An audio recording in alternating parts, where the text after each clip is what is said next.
country will be woke no longer.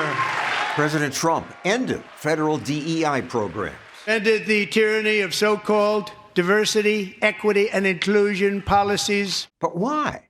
Diversity, equity, inclusion sound good, and companies sure bought into it. At DuPont, we believe in embracing diverse talent. Workers were pushed to label themselves by race and gender. My pronouns are she and hers. And companies also claimed diversity and inclusion isn't just good for society, it's good for business. We're so sick of the words diversity, equity, and inclusion because they don't mean what they pretend to mean. Robby Starbuck fights DEI programs simply by telling his social media followers what companies are doing. Harley-Davidson, they support boys competing against your daughters in sports. Unlike President Trump, who used an executive order to end federal DEI programs, Starbuck ends them by using the power of speech. It's time to expose John Deere. When he posted that John Deere encouraged preferred pronouns and held woke diversity trainings, Deere dropped its policies within a week. So have other companies. Toyota, Target, Walmart, why did they listen to you? And we go to them like any other investigative journalist and we say, hey, we have a story we're working on. Then, if they don't change, he goes public. It is time to expose Toyota. They have gone totally woke. It is insane. Toyota sponsored pride parades and divided workers into identity-based groups. They separate employees into these groups based on what race they are or what type of sex they like to have. 1 week after he posted that, Toyota stopped sponsoring LGBTQ events and opened employee groups to all workers. No more pride events, no more pride parades. Toyota says that it will refocus its diversity, equity, and inclusion programs. That comes after a campaign from activist Robby Starbuck. Coors Beer and Jack Daniels changed without you posting a thing.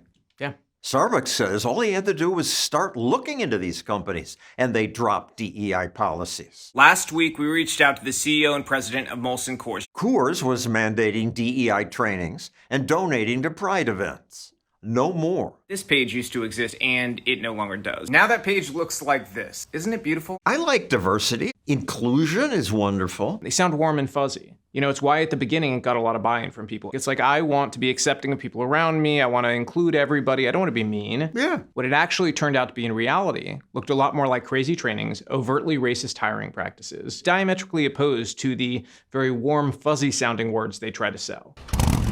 Harley-Davidson is the latest company to drop diversity, equity, and inclusion initiatives. Harley-Davidson ignored Starbuck for a month, so he kept posting videos like these, calling Harley's CEO and its board members woke. They held out the longest of any company. I think they should have listened. If you look at their numbers now, they're not doing so hot. Now, I don't care if private companies tell employees, stand on your heads. Workers can quit, and customers have choices. But over the past few years at big companies, DEI mandates were so prevalent, you couldn't avoid them. I'm a Chase Bank customer. It's run by a smart guy, Jamie Dimon. Last year, he said, DEI is good for business, morally right, and we're quite good at it. Then on TV, he was told, Robby Starbuck is out there going after companies. You now have a couple of activists going after your company. Really? Not that I'm aware. Are you aware of this? Bring them on. And so I went on CNBC and I brought it on and I was like, hey. Guess who sponsored a Dylan Mulvaney event for children? JP Morgan. They went and trained employees with the genderbread person. This is it here. It looks like something out of Kindergarten from Hell. The most infantile, ridiculous thing ever. This is not something serious people or adults would use in a training. It discusses gender identity being different from biological sex and sexual orientation. And if you disagree with it, you're some sort of maniac or you're a bigot and you don't belong in the workplace. They had internship programs that were only for Black people or for Hispanics.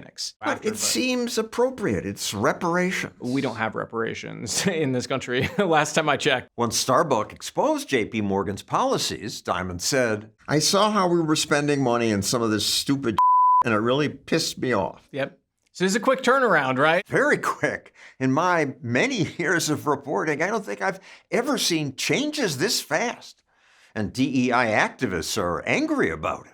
You're saying that you want to erase our existence. Erase our existence. What existed before DEI? Did Black people not exist before that? Like that, it's just nonsensical. This will specifically harm women African Americans, and Latinos. What she's actually saying is that minorities are not going to be able to get jobs if the sole thing you're looking at is merit, which the way I was raised, you call that racism. I think she's being racist. I think they're just saying that, look, we have a history of disadvantage. We were slaves in this country. None of them were. I'm Cuban. I could say, you know, my family went through this, they went through that. I didn't go through it, you know.